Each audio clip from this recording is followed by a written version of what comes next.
All right, guys, welcome back to another episode here on CrossFit Garage, where we are helping you build a firm foundation in fitness, food, and finances. Okay, so I have got a mission for us that I hope everyone chooses to accept. You can make this super easy, or you can go super complicated. So, easy, just, jump in and do it. Complicated, yeah, jump in and let's do a little bit harder, okay? So here's what I want to do. First off, I want us all to, if you already do this, please email me, let me know. If you're a member, perfect. If you're not a member and you want to participate, that's totally fine too. But members, email me if you already grow something, anything, either vegetable or farm animal wise for your own use, right? So, if you sell it too, sure, that's fine as well. But what I want us to do, so there's a past episode I did, Know Your Food Source, where the best thing you can do is, let me back up. The first thing you should do is stop eating at places that have drive-through, right? Because that's entertainment. That's not really food. That's a great way to just say, hey, if it's got a drive-through, it's probably not really food. I shouldn't be doing it. That's just an easy one. Yeah, I know there are some places that don't have drive-through that might be okay, like Chipotle or Moe's, and that's a little bit better. But in general, if it's a drive-through, it's fast food. Fast food is not really food at all. It's entertainment. The next thing you can do is when you go to the grocery store, eat on the edges of the grocery store. So you've got basically your vegetables, meats, breads, and so forth like that. Bread, I don't even know if it's really bread. If you listen to that last episode, actually, I think it would have come out before this one, is a conversation I had with Sue Becker, who created, with her husband and two partners, Bread Becker's, which is north of downtown Woodstock, where you can buy grain and create your own bread. That would be the best. If you've never made your own bread, it is a treat. Go to one of her classes, try some of her bread. It is awesome. As you guys know, I don't currently eat bread. I'm not against it. I just was trying to figure out a way to stop eating sugar, and everything came down to I needed to stop with bread because it was my keystone habit or my delivery vehicle for everything I wanted sweet, and I just couldn't kick that sweet habit. But what I would do is start making, we do this already for my kids and my family, but make your own bread and then put your own meat, right? And there you go, eat that. So make your own bread. The next thing would be to grow something, anything, right? So know your food source. Actually, the next thing is go shop somewhere close, like a farmer's market, and say, hey, did you make these eggs? We're not make them, but you know what I mean?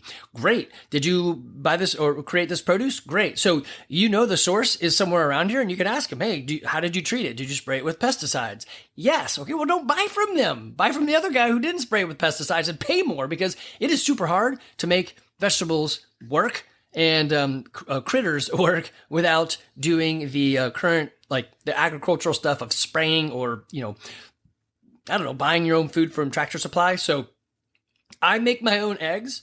And if I were to sell these eggs, they would be like $20 an egg because I treat them right. And they free range. The hawks and the coyotes eat them up. So for me to have laying hens is really difficult because I let them live a free life. And then they're eating grasshoppers and other insects and, whatever they want to eat out there, right? They go and scratch through the mulch. And I do offer them the opportunity to have supplement. And typically what I do to supplement, what I'm doing right now is making my own food. I go to Bread Becker's, I buy 6 different types of assorted grains, and then I put a scoop of each into a bucket, fill it up with water so it'll ferment, leave it for 3+ days. So now I get a little extra sugars in there for the seeds. Makes it a little bit softer. I don't know if that really matters, but then they go through and they eat that, and they stay around because they're like, hey, look, this is that guy who says, hey, chickens, and we all come out and say hi and we eat from him. So they love it. I don't feed them very much, and I only get, so it's just a little bit of a line. They go pick it out, and then they're out on their own scavenging, and they could hop the fence and go to the neighbor's location, but they've got plenty of wooded acres in the back. Wooded area in the back that's between houses that they can go to, which I've never really seen them go that far. Anyway, my point here is you can be as complicated as me making your own stuff, which is great, or you can go super easy and just buy it from the farmer's market, right? I would say in order to have better health, know your food source, and then even better than that, and this is the challenge, is grow something on your own. Okay, so this is what I wouldn't do. Go get a bunch of seeds and start that way, especially if you've never done anything. it's just not as easy as you think it is. I mean, it is pretty easy, but it's going to be a little bit more work than you're used to. Now, they also talk about different zones. So if you're going to go like garden, then zone 1 is something that I would walk by all the time. Zone 2 is a little further out. Zone 6 is like way out there off to the side and I never really see it. So anyway, they talk about these zones and areas that you could see your garden if you want to do that. I'm not even saying go make a garden, although that would be awesome. I'm just saying grow something. It could be anything. I mean, if you want to do the fraternity boy route, go buy some goldfish and then eat some goldfish, right? I mean, that's disgusting, but you grew your food, you saw it get bigger and then you ate it. I guess that's sushi. I don't know. I wouldn't do that. You could chase it down with some alcohol. Anyway, grow something. So hard would be go get a seed and try to grow something from a seed. Easy would be go buy a plant and have it already started. And that way you already know it's going to live and go from there. Now, then the next easy thing would be to take that plant, have a pot, and put the plant, like pot it, right? So just do a Google search or a YouTube search on how to plant a pot. How to pot a plant. It's really not that hard, but doesn't hurt to watch a video or two to make sure you're doing it right. Basically, take the plant out of its little square that it's in, rough up the edges, and then put it in some dirt, cover it a little bit more, and there you go. It's really not that hard. The hard part is possibly going to be like watering it. How much do I do? Typically, we either water it too much and we just drown it and kill it, so that's no bueno. Or you do like me and you're like, oh man, I think I should have watered that thing, right? So the easy way to do it is to put a plant somewhere where it's going to get some sunlight and it's on your way in from wherever it is you go. So if you use the garage a lot, you're probably in trouble because you're going to open the garage, go in the house and never see it. If you use your front door, then put the plant right there by the front door. If you have a backyard area that you can get to pretty easy, just put it right there in the backyard. It'll be fine. And then you'll see it and be like, oh, I need to water the tomato plant. I say tomato because that's really easy. So if you're here in Georgia, the easy things are like squash or cucumbers or tomatoes. Now, if you do a cucumber, it wants to trellis, so that's a little bit more difficult. If you have a fence line, just go put it along the fence line and let them trellis there. Leave it in the pot itself and just put it over there. Now, if you have a pet and the pet pees on it, that might kill it. So you could do a tad bit of research, but here, just keep it super easy. Here's what I would do if I'm going easy route. Andy, yes, I'm in. I'm sold. The idea of me having some piece of food on my plate that I actually made is interesting. And I'm telling you, when you do it, you're like, wow, this tastes so good. It's like when somebody else cooks for you. It's like, oh, it's so much better. You made it yourself. This thing is going to be awesome. So what I would do is support local. So I'd either go to the farmer's market and say, hey, you're selling a tomato plant? I'm going to buy that tomato plant. Or I would go down to Potpourri Farms and Garden, which is on, it's off of Tripp Road and Hendon Road. Oh, what's that road called? I'm going to pause and look up the road. It's called Mondi. So if you go down Mondi, you're going to see a little dirt road that will, for his driveway, and you just go down it. It's a little scary if you're used to like living in the city, right? But you're going to go down there and he's got a little turnaround so you can get out and you can buy pretty much whatever. He's got all sorts of stuff, but obviously he's got tomatoes and, it's Paul and Lila. Those two are awesome. Oh, my daughter Olivia worked for him a little bit over the summer. Jordan Thomas and I went over there to do some gardening with them, and they're just great people. They're an older couple and they've been doing this for a while. He's got a huge greenhouse. So the nice thing is he has a greenhouse, so you don't have to. So yeah, man, use his greenhouse. He is very talkative and super nice, and he's, he's 80. So the stories he's got to tell are from a while ago, and you'd be maybe thinking to yourself, I don't think I've ever dialed long distance. Yeah, it's that type of stories, right? But super cool guy. I enjoy talking to him. Lila is super awesome as well. And they've got great resources for you in terms of those plants. So go to Potpourri Garden, buy a plant, buy 2 plants in case one dies, right? 1 is none, 2 is 1. So get 2 of them and then water them, take them home. You probably need to put them in a different pot. He's going to sell it to you in a square. And so you probably want to buy a pot and a little bit of potting soil, and then poof, you're done. And then water it and watch it grow. You can also do a little research and say, hey, I got a tomato plant. What do I need to do here in Georgia? Weirdly, the internet has everything you've ever wanted on what to do on many topics. Actually, some things are wrong, but you're probably not going to be wrong with a vegetable. So go get a tomato plant. If you want to make it a little bit harder, get 2 different types of plants. Again, I would probably buy 2 of each just in case one dies. A cool thing that happens also is when you have these vegetable plants out and about, you're not going to be able to collect everything. You're going to miss something. It's going to drop on the ground, or a bird's going to come eat it, and then it's going to like go away. But sometimes those seeds get either pooped out or just moved out, and then you'll see a volunteer. So next year, a tomato plant will pop up, and you're like, oh, weird. That's weird. Where'd that come from? So recognize the leaves that are on there, learn a little bit, and say, oh, there's a tomato plant coming up that just volunteered itself. Perfect. We get that a lot in the gardens that we don't do. So I know for me, I know this is going to be weird, but I cannot garden. I really, really, really stink at gardening. So Jordan came over and he did some gardening, and I learned what he did. I'm like, okay, I got it. It doesn't have to be that hard. I just don't know what it is about it, but I don't water very well, and I don't I'll pick the wrong things, like, oh, that's a weed, and I pull it out. I'm like, oh no, that was actually the bush bean. Darn it. So I just know me, and I have tried so many times to garden and to say, I love gardening. I will do this gardening. And I just don't. I am really, really bad at it. So we do have we do have a bush bean plant, so that's great, and we pulled the beans off of it and we eat them. So thank you, Jordan, for helping me get that done. We've planted some onions. I don't know, onions grow pretty good here in Georgia. We haven't pulled them up and eaten them yet, so I'm not sure what we've done with those. But my wife also does a gardening tower, which is an interesting concept. So it really keeps the weeding down, and because it's in a tower, you just have to make sure that it's full with water and it's actually running. That's complicated. It is neat, but it is complicated. So I still would kill everything if I was to do that route.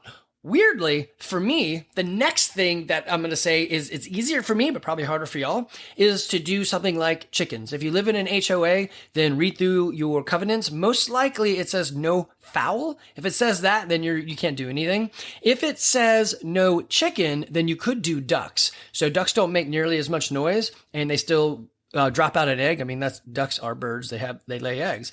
If you buy the normal type of duck, not a geese, a regular old duck, you can get them from Tractor Supply, or in ducks, you need to get them in twos. I think they won't even let you buy them if you don't buy 2 or maybe 4 or something. But you can go in with somebody else and then, buy a couple and then split them up, or let me know and I'll set it all up and help you guys figure out who gets what. Anyway, so if you can have a bird, great. If you need a duck, that works as well. It takes about 6 months for a chick to grow up enough to start laying eggs. So just realize it's going to take some time, unless you buy, from somebody else, which you can go on Facebook and type in, I think there's Cherokee chicken people or something like that. There's a group, and I should probably look that up and tell you exactly. Okay, I pulled up all my groups. I'm a member of a ton of livestock-ish groups, so I should probably refine this search for me. But anyway, so you have got, let's see, Northeast Georgia Chicken and Goat Farm, etc. group. Then there's Atlanta area chickens and other livestock. There's, Georgia Egg Exchange. There's Georgia goat and sheep producers. I mean, there's everything, right? Let me narrow it down a little bit. Let's see. Cherokee Chicken Club, or Cherokee County Chicken Club. So that's a good one. There's North Georgia Livestock, North Georgia Goat Discussion. Oh, and this is weird. When you're on Facebook, you can't actually sell animals. So they're going to say something like, hey, this chicken is up for discussion. And the discussion is, you want to buy this thing? But you can't say the words. So we just use other words. It's very weird, but they've got rules and people semi sort of follow them. There's also Atlanta Backyard Chicken. And I think the Cherokee County one is the kind of the closest one for all of us here in Cherokee. So if you're somewhere else, obviously just put in the same sort of search and you'll find it. Anyway, you can buy a single item from them. So like, I just want a duck. And they're like, okay, great. Ducks are a little bit weird. They're kind of imprint and they like to be around something else. So 2 is better than the 1 just because, well, also, if you're not entirely sure you're getting a female, then you definitely want 2. So you can name one Thanksgiving and the other one can be the animal that lays eggs for you. So if you buy them at they're older, then you should be able to ask the person, hey, is this a laying? Is this a female? And they're going to be like, yeah, it's a female. It lays all the time. Perfect, right? Birds will lay for about 2 years pretty consistently, and then they start dropping off. So it's the same sort of thing. I guess they go through a menopause around 2 years, and maybe in the wild, the birds aren't meant to live that long. They get eaten. I mean, mine in the wild get eaten all the time. So at one point, I had about, I don't know, maybe 50 birds out there, and now I am down to about 30. So the predators are real. They know what to do. They do their predator thing, right? So they fly in and swoop and take them. Out in the wild, I don't know how chickens live in the wild, but obviously they do. So anyway, get yourself a chicken, get yourself a duck, maybe one or two. If you're concerned, like, well, what would I do with a chicken and duck? How would I actually make that work? So here's my next call out. If you are a chicken person here at the gym, or a duck person or bird person, maybe someone does quail. Let me know. Hit me back and say, yes, I am one of those. I know there's about 4 or 5 of us already. What I'd like to do is pull us together, do a podcast like this right here, and just talk about what we've learned and help people understand that it doesn't have to be that hard, and they could probably do this too. I would say, I feel like I've already done this podcast. But anyway, you really only need a place to keep them warm and dry in the foul weather, pun intended. And it could be like something like a doghouse, and that would be good. If you have a fenced in yard, then you're probably gonna be okay with predators. The hawks typically aren't going to fly into your coop. I mean, I have seen them walk into a coop, or I've heard of that, so it's possible. But you could just change the door dynamics, or like if you have an auto door like I do, then it just opens up. The birds go out and do their thing, and they go back in at night. If they're free ranging in your backyard, then you may have an issue with hawks. Maybe not. I don't think. If you've got some bushes, they'll hide. The hens or chickens are relatively smart. They want to survive, so they're going to get out of the way. Anyway, my point here is to say, do something. Try it this spring. It's on. We at the garage, we are going to do something a bit about our, so we got fitness, food, and finances, right? So we're going to do something about our food. We are going to grow our own food. We're going to take a tremendously cool step. Now, the nice thing about a tomato plant, you can do it for a while and then be like, yeah, it didn't work, or I'm done, or whatever. And you can just throw it away or put it over the fence, or I don't know, you could put it in the ground somewhere else and see if it lives. If you have a chicken or a duck, then you don't really get that, like, hey, we're done with this. It didn't work out for us. We're out. But I will say this. If you try it and you're like, it's not for me, I don't like it. I have chickens and ducks. Well, I'd like to get rid of my ducks, but whatever. And if you do it and you don't like it, I will take your chicken and just put it in my backyard, and they can live that free life. Now, realize if you've named them, that's bad, because my chickens don't last very long. The smarter ones typically do last a while. I think I've got a couple that have been around for 2 or 3 years. And it's kind of funny. They'll like stay in the middle of the group, and they also stay on the edges. So they have learned what to do. They're pushing their buddy Thanksgiving. They're like, yeah, Thanksgiving, why don't you go out there and see if the coast is clear? And so the other day I mowed our little field area, and the grasshoppers and whatnots were all jumping around, and they were all coming out and getting stuff. And I saw a shadow fly over top and looked back, and so it was a hawk flying over us. And the smart ones had all bolted for the cover of some bushes. The Uncle Soon Be Dead and Aunt Gonna Bite It, they did not bolt. And I bet you those are the ones that died recently. But anyway, if you end up with chickens or ducks and you're like, you know what, I can't keep them, I need to get rid of them, great, let me know. I'm happy to help you out. If you go from scratch, pun intended, and you start with a hatchling, so you get it from Tractor Supply or a friend, or you get them from me, I'll hatch them, whatever. And it turns out that the ones that you got are all roosters, because it's hard to tell which one is female and which one's male. The sex parts are in the inside of a bird, so you just kind of have to do. Well, it gets weird. You can do it to figure it out, but it's not as easy as you would think. Like a dog is pretty easy to figure out. Yeah, that's a boy. Ducks and chickens are not that easy. Anyway, if it turns out you got roosters, let me know. I'll take those, and we'll put them in our backyard, and they can live that life until they don't. So I do harvest out my roosters around January because as spring approaches, the roosters really want to get wild with their baby making, and they will abuse and beat up the hens, because what they do is they jump on their back, and they have sharp pinion claws, especially mine, because they walk around all the time. So they've got these sharp claws that'll dig in, and then they bite the feathers on the back of their neck to hold on, and then they do their crazy thing. And it's just rough on the girls. So they say, the people, in the know, they say you're supposed to have 10 hens for every 1 rooster. And that I think if you have them in a confined captivity area, then that's probably the right ratio. Mine get to kind of run away so the girls can, say, yeah, catch me if you can, and take off. Now you'll notice that there's a sizing difference. The roosters are, in general, a whole outline bigger than the hens. So it's pretty easy to tell, in addition to the comb. And they typically, when you walk down there, they're going to start crowing at you.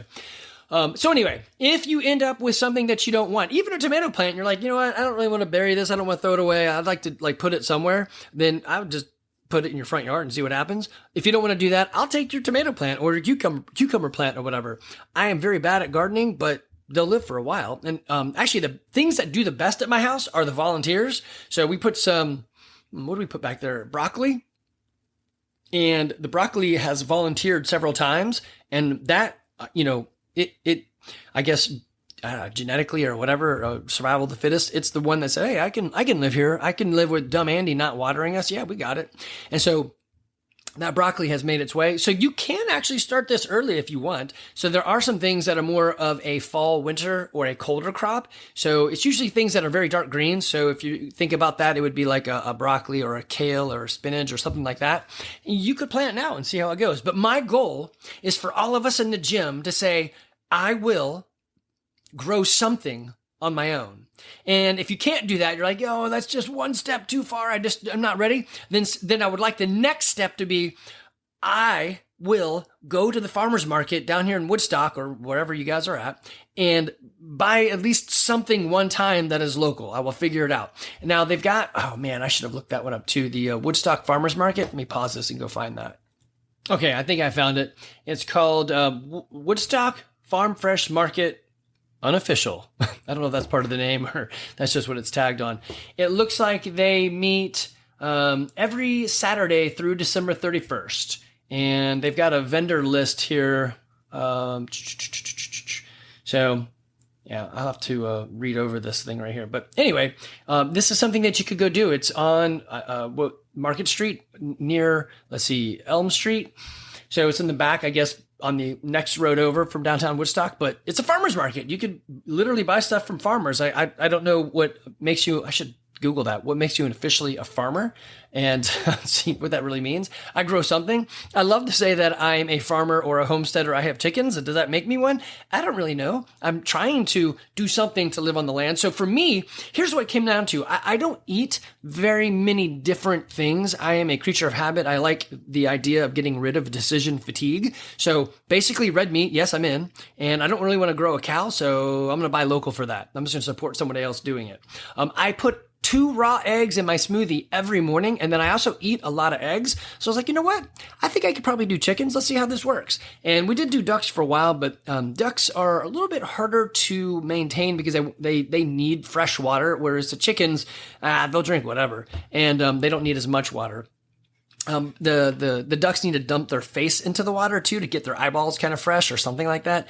And anyway, it's just, I don't know. It's just more hassle. The chickens are a lot like cats. They sort of do their own thing. As long as you feed them and you give them some place to poop, or lay an egg in this case, like a litter box, then they're good to go. Very low hassle. So it's not like having a very needy dog. And if you do it right, you can go on vacation and it doesn't matter. So you just put up some food, have the doors that open and close, and they'll be good on their own. If you want to get crazy, you can put up a little video camera to say, hey, here are the chickens. They're actually okay. I would point the video camera at the automatic door so you can make sure it's closing. And if it doesn't close, you can ask your neighbor, hey, could you go over there and close that door? Mine typically closes. And if it doesn't, it's because something jammed in the runway, which is usually my fault because I put it too close to the ground. You just lift up the door a little bit and they know, well, I'll just hop, right? And then the other reason is the batteries get low. And of course, if it runs on electricity and the batteries are low or out, then it is not going to close. So anyway, grow something of your own. If you can't grow it on your own, buy super local, go to the farmer's market, support those guys, do something that elevates the freshness of the food that you're getting. You know its source and you know it came from somewhere local. Ask them the question, hey, pesticides? most likely, if they're at a farmer market, the answer is no. I did this on my own. If their eggs cost a lot, it's probably because they're doing something like me, and it's probably really good eggs to buy. So if you bought eggs from me, and if you want to, hey, Andy, I'd like to buy eggs from you. Great. It's like literally, it's going to be like $20 for a dozen of eggs, and that's still cheap because, like I said, we are free ranged, so they're eating like whatever they want, grasshoppers and such. And they are never they put themselves to bed because they like the coop for security and they want to roost, but they can get out and do whatever they want, which means predators eat them a lot and I have to keep replacing them. So this year I hatched something like 100 new chickens, and some of those chickens made it to adulthood, but almost all of those chickens, I would do them in 30-day batches, almost all of those chickens were decoys. So the hawks would go after them. I'm like, great, thank you for leaving my laying chickens alone. Of course, I want some of those guys to make it to adulthood because I'm going to have to replace the chicks or the hens that don't lay, which is a problem for me. I don't know if I have any that are not laying. I don't know if they're old enough. So eventually, if they're super wise and they know how to live, then I'm gonna be in trouble because I'll have all these older hens that don't lay anything. But we don't name them, and I don't know which ones are which. They're all interbred. I don't have any specific species. They just if they can make it and they can reproduce, then yay, go chicken.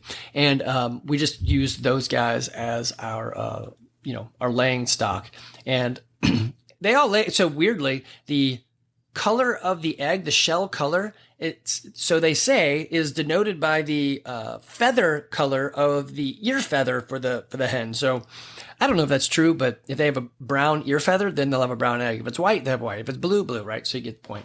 Anyway, so my request, my goal, my driving point, the thing that I would love to see us all do here as members is, one, pick something. What am I going to grow? Is it going to be as easy as a tomato plant? Perfect. Do it. That's awesome. Is it going to be as challenging as, I don't know, a full garden? I don't know if I'd go that route if you don't normally garden.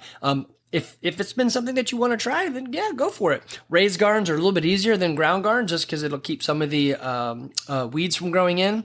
The crabgrass that we've got, or not crabgrass, what do we call our grass? It's that crawling grass, will eventually crawl into your garden. There's just no way to stop it. It's nature. It knows what it's doing. So realize that, hey, it's for fun. Let's try it out and see what happens, right? I do have like big above ground garden boxes, and those have done a good job so far keeping the grass out, but I know it's just reaching underneath, and I do have some plywood underneath it to kind of stop it, but it's wood. Eventually it's going to rot, and the grass is going to do its thing and make its way through, and I'll have grass in there and I'll have to pull it out.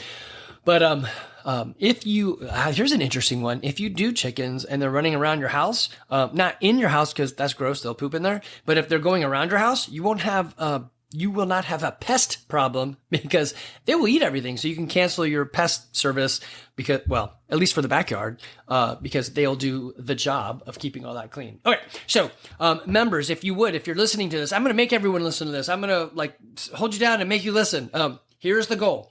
Pick something and then email me, andy@crossfitgarage.com, and tell me what it is that you're going to grow. I'm going to make a list. I'm going to help keep us accountable. If you're a chicken person already, email me that too and say, yeah, I'm already raising chickens. If you're a garden person, that'd actually be a good one too. Email me and I'll make a list of other garden people and we'll do some garden advice for here in Georgia. There's a couple things that are really easy to grow. I think things like I think you said it earlier, the squashes and zucchinis and stuff, and then also tomatoes. They grow pretty good here. Chickens grow pretty good as well, so you can grow a chicken. So those are my goals for you guys to be a little bit more healthy. Super easy is just go to Home Depot and buy a tomato plant, done.